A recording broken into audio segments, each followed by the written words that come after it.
Assalamualaikum warahmatullahi wabarakatuh. Salam rahayu, rahayu, rahayu. Jumpa lagi dengan saya di channel Edi Sauler Tutorial. Di kesempatan kali ini ada service handphone yaitu iPhone 11 Pro Max, teman-teman. Beliau untuk pengiriman handphone ini, sebelum mengirim handphone ini sudah konsultasi via WhatsApp, yaitu untuk menanyakan kerusakannya. Kerusakan awal hanya bagian kaca touchscreen atau glass yang retak, teman-teman.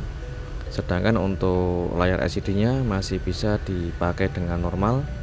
Namun untuk kaca LCD-nya itu pecah parah. Kita coba untuk pengecekan dulu setelah kita unboxing. Oke, ini adalah bentuk unit infonya. Saya cek kondisi keadaan mati. Saya coba untuk cek terlebih dahulu di bagian layarnya. Oke, untuk di bagian layarnya, kalau dilihat secara detail, untuk di bagian kaca touchscreen-nya itu pecah parah ya, teman-teman. Kita coba untuk menyalakan infonya dulu untuk memastikan kondisi LCD-nya ada yang cacat atau tidak, teman-teman. Oke, setelah handphone menyala, kita cek untuk turn masih bisa diaktifkan dengan normal dan kontras layar LCD-nya pun masih bisa disetting dengan normal. Sedangkan untuk fungsi dari touchscreen ini juga bisa berfungsi dengan normal, teman-teman. Jadi untuk beliau minta penggantian hanya kaca touchscreen-nya saja. Jadi sebelum kita proses untuk pengerjaan, kita cek terlebih dahulu fungsi dari touchscreen maupun LCD-nya. Karena untuk proses pengerjaan penggantian kaca LCD atau kaca touchscreen atau glass itu sangatlah beresiko, teman-teman. Apalagi handphone ini menggunakan atau memakai kualitas LCD yang AMOLED. Jadi apabila gagal, ya harus terpaksa mengganti LCD, teman-teman. Jadi saya berusaha untuk proses membantu penggantian kaca touchscreen atau glassnya saja. Jadi beliau sebelumnya sudah saya kasih saran untuk penggantian kaca touchscreen-nya saja. Meskipun dibilang hanya kaca touchscreen, namun tingkat resikonya sangat besar, teman-teman. Jadi beliau saya sarankan apabila saat proses penggantian atau proses pengerjaan untuk penggantian kaca touchscreen nggak sengaja itu gagal atau bikin LCD rusak, ya terpaksa harus mengganti LCD, teman-teman. Apabila beliau itu mempercayakan kepada saya, yakin untuk prosesnya, saya coba untuk berusaha semaksimal mungkin untuk membantu beliau proses pengerjaannya. Oke, di tahap ini juga harus hati-hati saat proses membuka LCD dari frame. Jika tidak hati-hati bisa menyebabkan LCD rusak, teman-teman. Setelah selesai untuk membongkar LCD dari casingnya, kita cek ulang apakah masih bisa berfungsi untuk touchscreen-nya. Alhamdulillah masih bisa berfungsi untuk touchscreen dan juga LCD-nya tidak ada yang cacat, teman-teman. Kita lanjut saja untuk proses, yaitu langkah selanjutnya kita lindungi dulu di bagian lensa kamera depan. Dan kita buka untuk penutup fleksibel baterai, fleksibel LCD dan juga fleksibel touchscreen-nya. Setelah kita mengambil LCD atau misalkan LCD, dan langkah selanjutnya di tahap ini kita proses untuk membuka di bagian atas, ada speaker atas dan juga fleksibel Face ID-nya.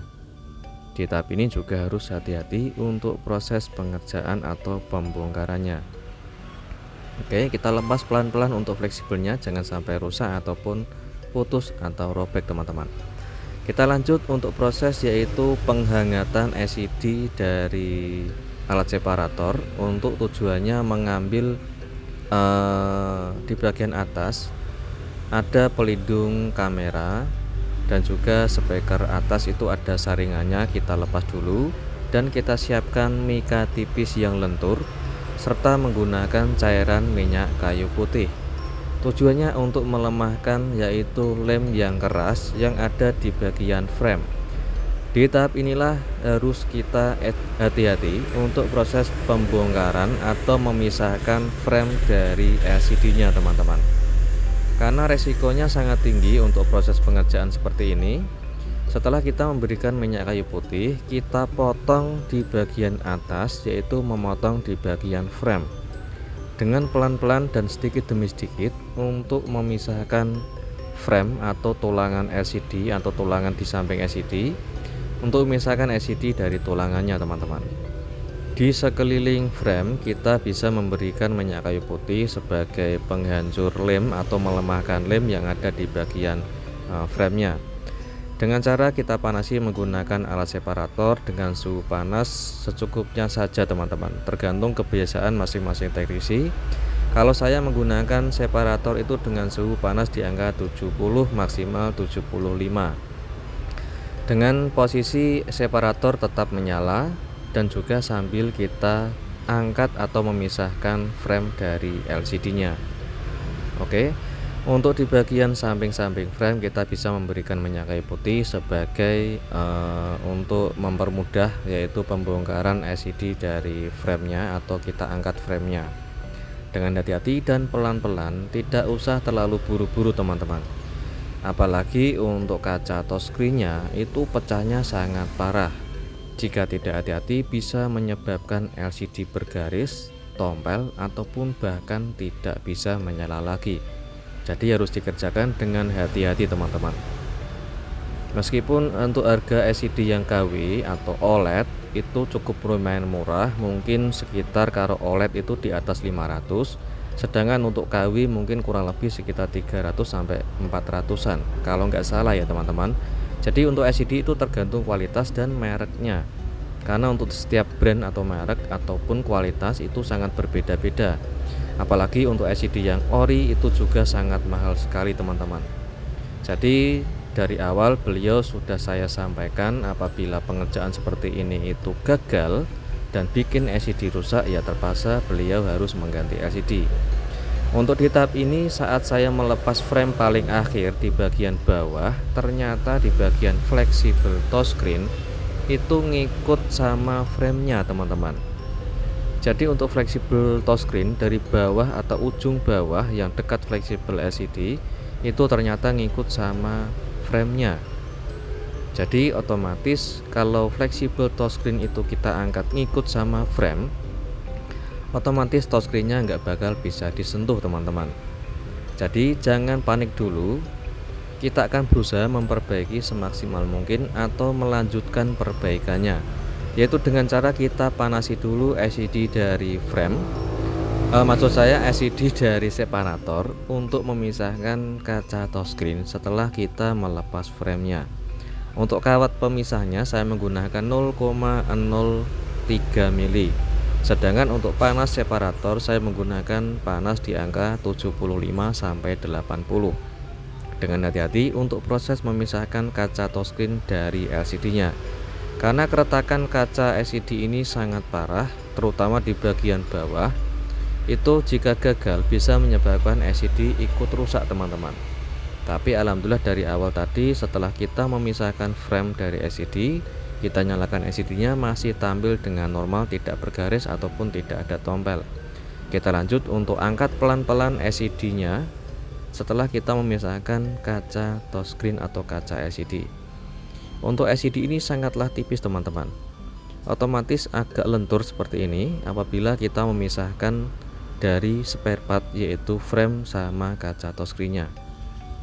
Jadi tingkat ketebalan LCD original itu sangat berbeda sama LCD yang KW. LCD ini menggunakan Super AMOLED yang lentur dan tipis sekali teman-teman. Setelah memisahkan kaca touchscreen, kita lanjut untuk menyalakan LCD-nya. Kita cek tidak ada garis maupun tidak ada tompel ya teman-teman. Jadi alhamdulillah sudah sukses untuk memisahkan kaca touchscreen. Dan langkah selanjutnya kita membersihkan sisa lem yang ada di bagian LCD teman-teman. Kita bisa menggunakan alat bantu separator sebagai penghangat sisa lemnya agar lebih mudah untuk kita bersihkan atau kita lepas teman-teman. Dengan hati-hati untuk menggunakan pinset ataupun menggunakan alat roll gulung otomatis. Kita bisa memanasi menggunakan alat separator agar lebih mudah untuk membersihkan sisa lemnya. Juga harus dilakukan dengan hati-hati, jangan sampai bikin LCD-nya ikut rusak teman-teman. Oke, Kita lanjut menggunakan alat roll gulung otomatis karena agak sulit, apalagi LCD-nya ini sangat tipis. Jika tidak hati-hati bisa menyebabkan LCD ikut rusak teman-teman. Dan juga sambil menyalakan alat separator sebagai penghangat untuk mempermudah melepas ataupun membersihkan sisa lemnya. Oke, kita bersihkan dengan hati-hati hingga sampai bersih. Oke, sudah hampir selesai untuk membersihkan sisa lem yang tebal, tapi masih tetap ada sisa lem atau bekas sisa lem yang nempel ya teman-teman. Selanjutnya kita membersihkan secara total untuk menghilangkan sisa-sisa lemnya. Dengan cara kita bisa menggunakan cairan thinner atau cairan pertamax atau cairan sejenisnya teman-teman. Untuk cairan pembersih itu bebas, tidak harus meniru 100% apa yang saya kerjakan. Jadi apabila kalian ada beda pendapat, itu hak-hak masing-masing pemilik handphone atau yang ngerjain handphone ya teman-teman, atau tergantung selera masing-masing teknisi apa yang dikerjakan.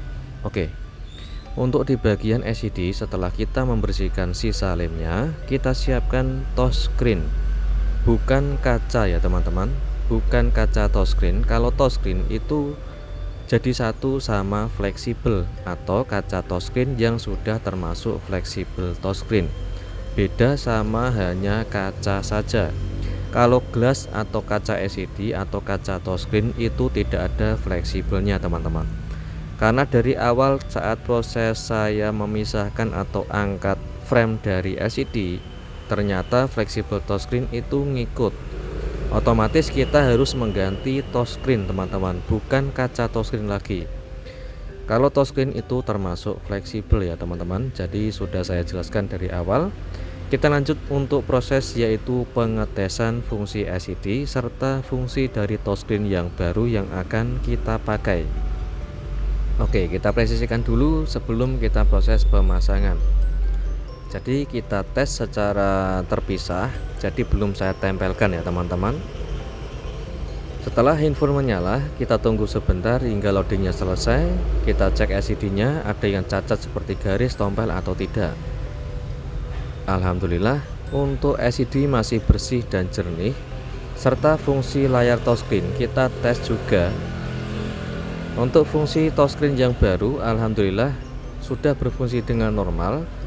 Karena untuk kita setting turn itu tidak aktif, otomatis tidak bisa on atau tidak bisa berfungsi karena kita menggunakan spare part bukan dari originalnya.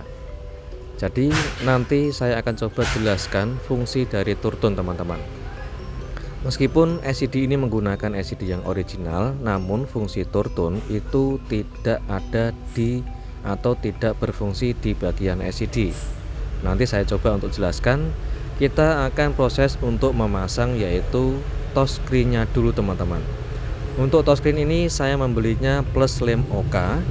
Jadi kita harus melepas lapisan lem OK-nya dulu, baru kita pemasangan manual tanpa menggunakan alat paper remover. Jadi usahakan LCD-nya hingga benar-benar bersih, jangan sampai ada debu teman-teman. Kita pasang dari posisi seperti ini dulu. Tidak seperti biasa saya memasang dari atas dulu atau di bagian touchscreen-nya, melainkan saya balik. Jadi untuk mempresisikan LCD ke kaca touchscreen, saya tempelkan LCD-nya dulu ke bagian touchscreen, baru saya balik seperti ini. Untuk prosesnya secara manual seperti biasanya yang saya sering untuk proses penggantian kaca touchscreen ataupun gelas. Jadi saya menggunakan manual seperti ini tanpa menggunakan alat paper remover teman-teman. Untuk proses seperti ini harus benar-benar presisi dulu untuk proses pemasangan awal. Jika sudah presisi pemasangan awal, baru kita tekan secara halus dan kita dorong pelan-pelan seperti ini. Saya mohon maaf karena untuk di bagian untuk pemasangan manual ini agak saya percepat teman-teman, karena tujuannya untuk menghindari durasi yang agak cukup lumayan lama.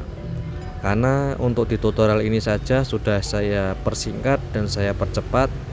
Jadi hanya saya potong-potong sesuatu hal yang penting saja untuk tutorialnya. Ini saja sudah di durasi hampir 30 menit ya teman-teman.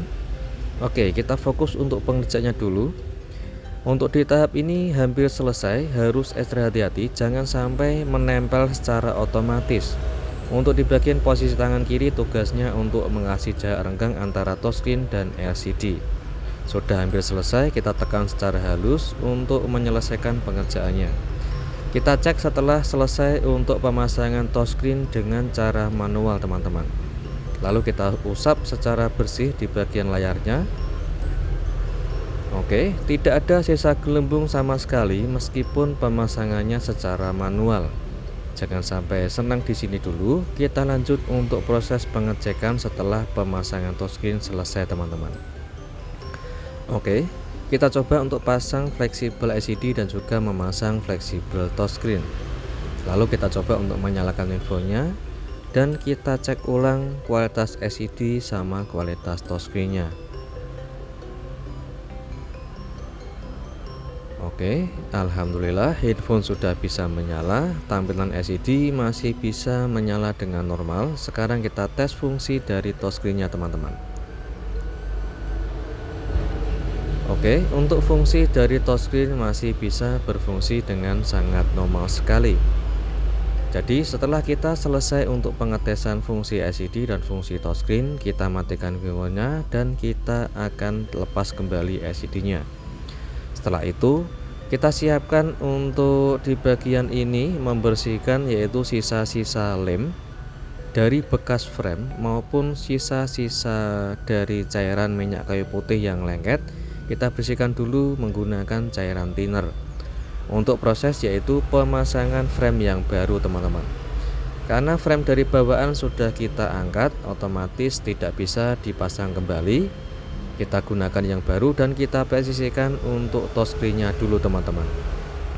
Atau kita tata ulang untuk mempresisikan fleksibel touchscreen untuk menempelkan ke fleksibel LCD. Oke, kita presisikan dengan pelan-pelan dan hati-hati. Setelah proses pemasangan fleksibel atau menyatukan fleksibel touchscreen ke fleksibel LCD, kita lanjut untuk proses pemasangan frame. Kita bisa menggunakan double tip di bagian bawah.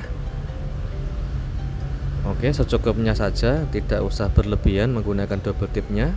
Lalu kita siapkan untuk lem, untuk pengeliman frame ke LCD ya teman-teman. Kita gunakan lem secukupnya saja, tidak usah terlalu tebal dan juga tidak usah terlalu kebanyakan. Jadi kita gunakan lem secukupnya saja. Kita lanjut untuk mempresisikan frame ke LCD dengan hati-hati. Kita tekan secara halus untuk mempresisikan frame sama LCD-nya. Oke, jika sudah presisi, kita samakan rata untuk proses pemasangannya dan membersihkan sisa-sisa lem yang ada di bagian samping LCD. Setelah pengeliman kering untuk pemasangan frame dan LCD-nya, kita lanjut untuk proses yaitu pengecekan ulang. Dan sekaligus saya jelaskan untuk fungsi dari turtun teman-teman. Oke, ini adalah hasilnya setelah proses pemasangan frame sudah kering dan sudah selesai pemasangan LCD ke bagian frame. Tinggal kita menyalakan infonya untuk pengecekan ulang teman-teman. Oke, LCD-nya masih dari ori bawaan. Saya tidak mengganti LCD-nya lagi karena hanya cukup mengganti touchscreen-nya saja teman-teman. Oke, setelah handphone menyala, kita cek fungsi LCD dan juga fungsi dari touchscreen-nya. Masih nyaman dipakai. Untuk touchscreen-nya kita cek ulang dari seluruh layar LCD-nya. Untuk fungsi dari touchscreen sangat nyaman dipakai, tidak ada jalur yang terputus ataupun tidak error ya teman-teman. Jadi untuk fungsi dari touchscreen ke semua area layar bisa disentuh dengan sangat nyaman sekali, tidak putus-putus dan tidak tersendat-sendat teman-teman. Alhamdulillah untuk fungsi touchscreen-nya bisa berfungsi dengan normal. Dan selanjutnya kita akan pengecekan yaitu fungsi dari turtun. Saya sekalian untuk yaitu menjelaskan fungsi dari turtun teman-teman. Oke, karena untuk penggantian LCD ini menggunakan touchscreen yang tidak original dari bawaan pabrik atau setelan unit handphone ini, otomatis akan ada tampilan untuk komponen yang tidak dikenal. atau notifikasi layar LCD tidak dikenal. Jadi untuk fungsi dari turtun itu maka tidak bisa aktif ya teman-teman.